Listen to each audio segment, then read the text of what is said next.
Welcome to the Grow Real Estate Investing Podcast. I'm Joe White, and in this podcast, I'm going to look at condos as investments. This will be part one of two podcasts designed to serve as more complete investing in condos, kind of a how-to guide. In this part one, I'll discuss condos as an investment strategy. I'm going to go over the pros and the cons of condo investing. And really, not many, if any, other real estate investing vehicles have such a wide range between the pros and the cons. In the second podcast, won't be an overview on condo investing. Rather, it will help you determine if a particular condo might be a good investment or not. In it, I will try to real estate agent you through your condo purchase. In that purchase, we'll dissect the HOA itself and try to avoid many problems altogether. And the HOA would be the Homeowners Association. Each podcast will be a stand-alone solution, meaning you can watch one without having to watch the other. If you're interested in how to invest in condos, watch this podcast. If you're thinking about purchasing a particular condo, I recommend you watch the second podcast. While watching all these podcasts, remember, I'm a real estate broker, but I'm not your real estate broker.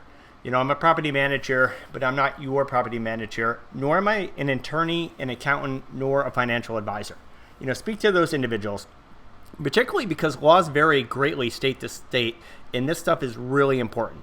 So condos as investments. Condo investing, as a rule, is a hard no with real estate investors. And because of that, there's very little information available on how to buy a condo as a rental property investment. I study real estate investing 2 to 3 hours a day, and I really haven't come across any podcasts, videos, blog articles, or books that really cover the subject with any worth. No insult to anybody out there. I've looked because, like you, I want to learn about this stuff. And I find that odd because condos tend to have huge benefits over other real estate investments, like single-family rental properties. And I tend to think about them a lot. And I find it odd that I'm the only one out there. For me, I can't get past these huge benefits. So I often find myself trying to brainstorm the hurdles away so I can take advantage of the too big to ignore benefits. As Warren Buffett said, fearful when others are greedy and greedy when others are fearful. How am I not supposed to get excited when a type of real estate investing is being ignored by everyone else? Now I really haven't fully cracked this nut open, but my mind has put in a lot of energy into condo investing, and I have a lot of thoughts on it that you might find helpful. But let me get through all the benefits, and we'll see if you also sense big opportunities. So what always captures me is that condo property investing is a way to own fairly inexpensive rental properties that are also in really, really great locations. In fact, the same amount of money that buys a single-family home in a D-class neighborhood can easily buy an A-class neighborhood condo.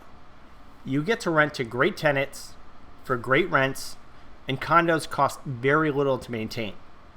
Great tenants and low maintenance equals an extremely low hassle investment. And since other investors won't touch them, there is very little competition. The extremely low prices give condo investors a very low barrier to entry, and what I love about condos is the very low cost of time value of money. As an investor begins to grow, they become more and more aware of the time value of money. How much is the time that you spend doing something worth to you? How much is that time costing you in missed opportunities? If you weren't spending all your time trying to find discounted deals or dealing with difficult tenants, what else would you be doing? All right, so think this way. If it takes you 30 hours of effort to find a deal, and it only takes me 3 hours of effort, I will have 10 properties by the time you are buying your first property. That's thinking using the time value of money, and that's why investors often track it. And condos have very good time value of money metrics. One, they're easy to find. There's no competition. Other investors wrote condos off the first time they watched a real estate investing podcast or read a real estate investing book. The time and effort to find a condo deal is a fraction of the time and effort to find a single family or multifamily property. They're extremely inexpensive. Your buying power gets you far more condo. They have a very low barrier of entry. It's realistic that you can get 3 condos for the equivalent worth of 2 single family homes. meaning that if each property can rent for $1,000, your buying power very likely will get you $3,000 in rent from 3 condos, compared to the $2,000 in rent from owning 2 single-family homes. Obviously, markets vary greatly, but in my market here in Philadelphia, that is 100% true. Condos are in desirable locations, so they attract higher quality tenants. Due to the lower cost, you can buy a condo in a better area than the same amount of money would buy for a single family property. We're talking about going from a D class to an A class neighborhood. And I own a property management company here in Philadelphia, so I know lower rent units tend to attract lower quality tenants that are a lot of work. In fact, my property management company, I see the 80-20 rule constantly. 80% of our workload comes from the 20% lower units that we manage. And it's frustrating since the lower the rents, the lower the profit we're making. Virtually all of our workday effort is spent working for the lowest yielding units that we property manage for. The goal is to spend less time dealing with tenant hurdles and more times on things that matter, especially if you can do so with more money. 4, maintenance issues go way, way down. As a condo owner, you're responsible only for what is within your own 4 walls. You own that area fee simple. That's yours. That space is your responsibility. But outside your walls is the common areas that you own as a group. So finding a roofer, getting the front steps repaired, shoveling the walks, mowing the lawn, these are all someone else's problems. The board is responsible to get these items repaired, not you. So you are owning 3 condo units, making $3,000 in rent, instead of 2 single-family properties that are making $2,000 in rent, and your property management effort is a fraction. 5, insurance costs go way down. This one gets overlooked in everyone's numbers. The cost to insure a condo is much less than a single-family home. The insurance company knows less can go wrong with the property, and they also know the building as a whole has additional insured to help carry the risk. So these are the reasons that it's always been hard for me to dismiss condos. The upsides have so much potential and scalability that I think I will forever go back to trying to figure them out. If no one else wants them, and that to me just keeps screaming opportunity. I don't think other investors see the benefits the same ways that I do, and they don't always calculate the above benefits into their numbers the same way I do. If the insurance is less, that should be added into your numbers. Time value of money, quantify that. But there are also certainly downsides, which of course that's what's creating all the upsides. Other people are not interested in condos. These downsides are why, rental property investors always ignore condos altogether. But again, back to Warren Buffett, fearful when others are greedy and greedy when others are fearful. So here are the downsides. First, I'll start with the reason most investors think condos are a bad investment. The condo fees. Condo fees are paid to the association, typically monthly, and some investors see these as extra expenses that steal their cash flow. And that's not completely accurate. It's true the HOA fees are an expense, but part of the fees should be viewed as capital expenses since they should be going towards eventual repairs and improvements. The should part of that will be covered in the second podcast to help you determine if should is what is actually happening. The problem is many investors ignore capital expenses in their numbers when they're analyzing deals, be it a condo or not. How much rent can I get? How much is the mortgage payment? Because the remainder is mine. No. It's as if they have no idea that things will break. When a 13-year-old hot water heater that has a 10-year life expectancy breaks, they will be shocked by their bad luck. That's not bad luck. 13-year-old hot water heaters break. When you are analyzing a deal, you calculate capital expenses into your numbers. For how to analyze rental properties, check out that podcast that I already recorded. It's broken down pretty well for you. These same investors see HOA fees and they're shocked. And I guess if you don't deduct capital expenses out of your rent when analyzing deals, then you would be shocked if someone else does it. A large portion of HOA fees should be money being set aside to fix the things you would be fixing if you owned a single family home. The roof, for example. So here's a formula. Subtract the HOA fees from the capital expenses you would be paying with a single family. Then subtract your insurance savings, minus your time value of money, minus the increase of rent due to amenities like gyms, courtyards, pools, meeting rooms. So that's not a formula that I want you to use, as you're hopefully already crunching in your numbers as you analyze your deal, like adding in the insurance cost, the property tax, the expected rent, the HOA fee, and the CapEx anyways, the capital expenses. But since the insurance and capital expenses would all be lower, and the HOA typically pays the water bill, and the rents would be higher, these would naturally already be offsetting the cost of the HOA fees anyways in your figures. You just might not see it like you would with the above formula.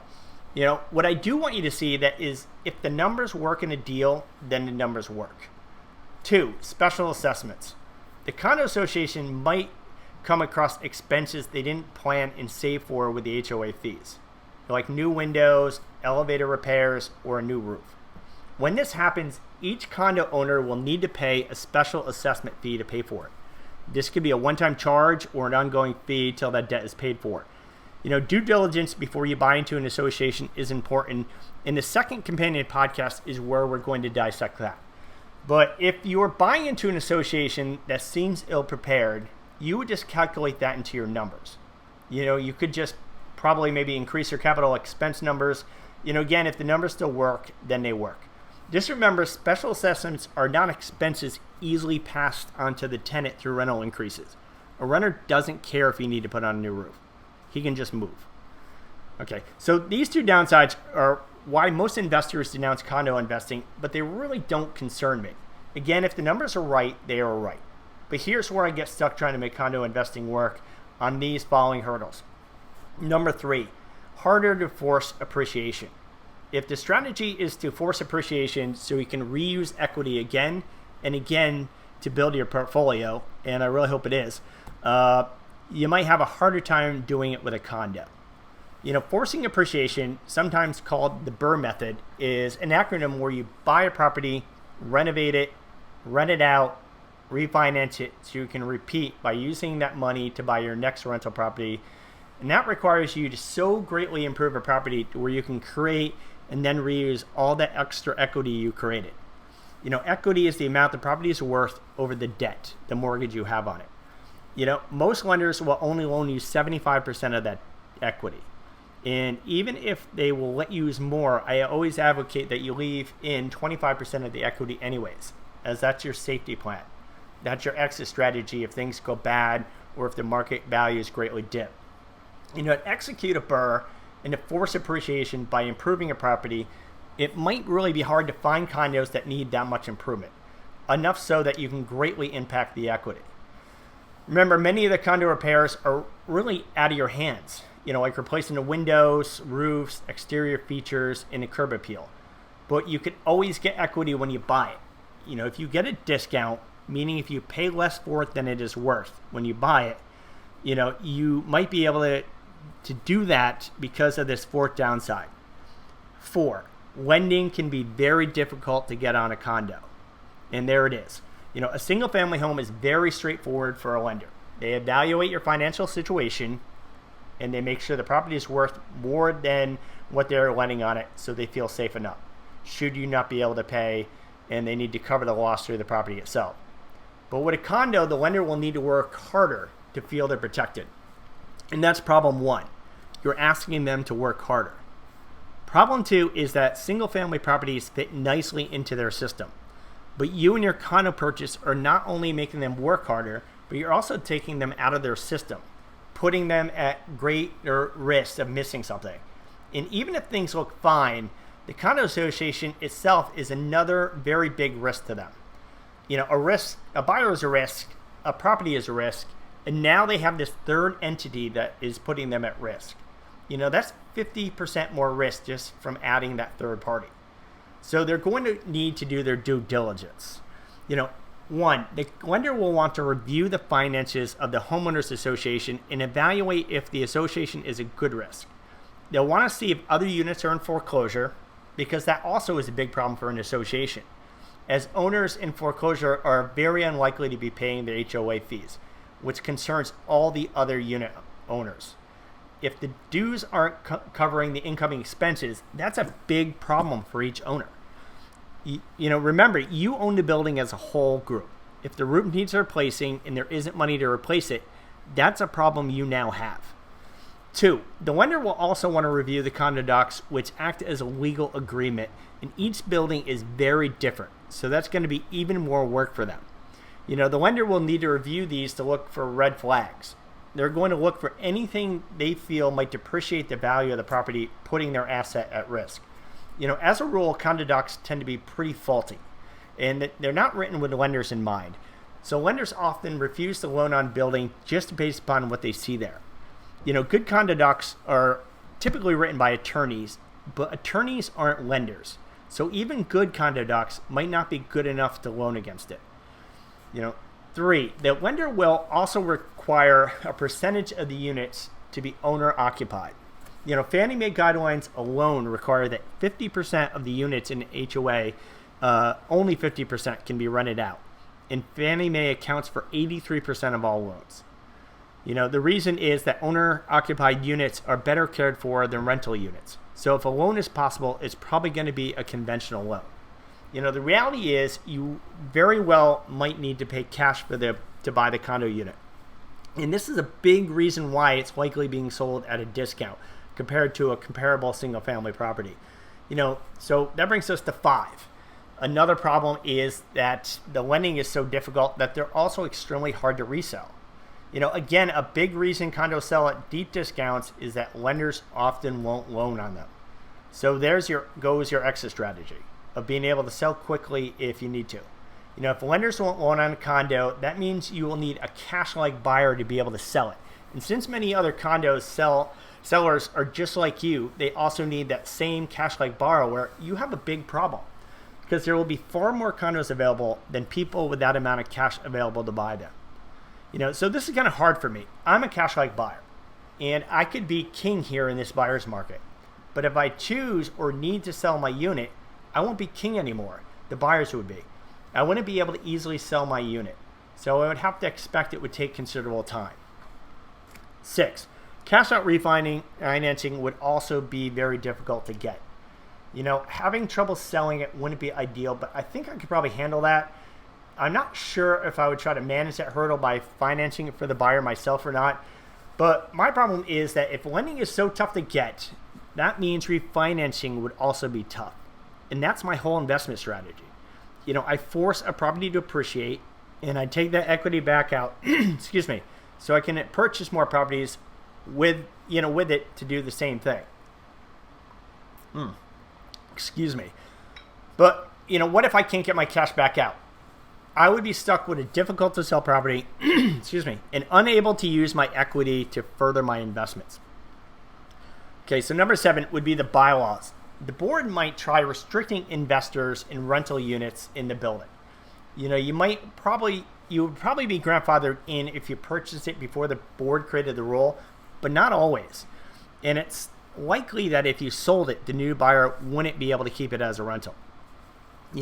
If you are not grandfathered in or you're not willing to fight it, and you had a tenant placed before that rule came about, you would probably be fine with that current tenant. But if they moved out, you might be restricted from getting a new tenant. And the same thing with short-term rentals like Airbnb. An association could pass a new rule against it. Again, you might be grandfathered in or you might not be. If your investment strategies and your numbers rely upon the unit as a short-term rental, you might have a problem. The exit strategy of renting as a regular monthly rental property would need to make those numbers work. So that's where I'm at here on condo investing. There are some very clear and profitable benefits, and most of the detriments don't really bother me. Where I'm stuck is the difficulty with the lending, particularly with the hurdles with cash out refis. I need to know I can get my equity back out. If you have anything to add, please post a comment on this video and let's get a discussion going. I certainly would like to hear other people's opinion. If you're considering a condo, watch the second podcast on evaluating a condo investment. I'm Joe White with the Grow Real Estate Investing Podcast, and happy investing.